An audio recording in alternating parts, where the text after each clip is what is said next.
মহানবী সাল্লাল্লাহু আলাইহি সাল্লাম কাফিরদের মৃত্যুর প্রসঙ্গে বলেন, তার রুহকে তার শরীর থেকে ফিরিয়ে আনা হয় এবং দুজন ফেরেশতা এসে তাকে বসিয়ে প্রশ্ন করে, তোমার রবকে, তোমার দিন কি?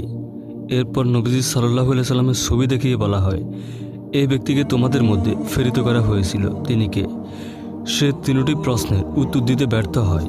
তখন আকাশের দিক থেকে একজন ঘোষণাকারী ঘোষণা করেন, সে মিথ্যা বলেছে, সুতরাং তার জন্য জাহান্নামের একটি বিছানা বিছিয়ে দাও এবং তাকে জাহান্নামের পোশাক পরিয়ে দাও, আর তার জন্য জাহান্নামের দিক থেকে একটা দরজা খুলে দাও। অতঃপর তার দিকে জাহান্নামের উত্তপ্ত বাতাস আসতে থাকে। এছাড়া তার জন্য কবরকে সংকীর্ণ করে দেওয়া হয়, ফলে তার এক পাঁজরের হাড় অপর পাঁজরে ঢুকে যায়।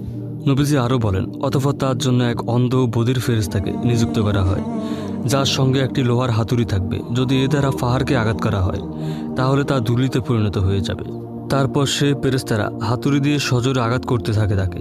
এদেশে বিকট শব্দে চিৎকার করতে থাকে, যা মানুষ ও জিন ছাড়া পূর্ব পশ্চিম পর্যন্ত সব জীবজন্তু শুনতে পায়।